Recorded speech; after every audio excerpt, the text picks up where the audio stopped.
Noong una ko siyang makilala sa Katipunan, simple lang ang pangarap namin. Makapagtapos, makatulong sa pamilya, at minsan, makahanap ng tahanan na tatawaging amin.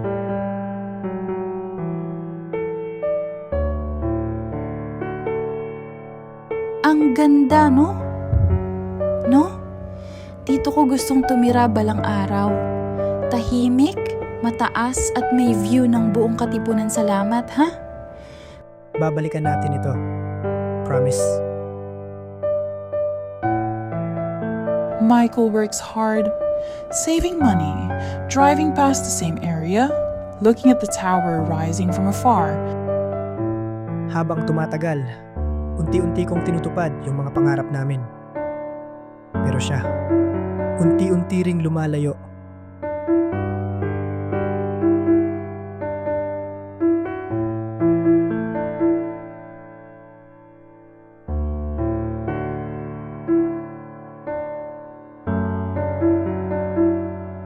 Kung hindi dahil sa'yo, di ko siguro natutunang mangarap.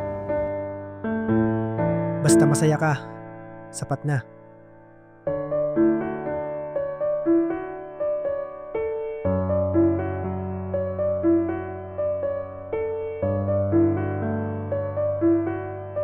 Tinupad ko ang pangako ko na kahit hindi tayo magkasama, tutuparin ko pa rin ang mga pangarap natin.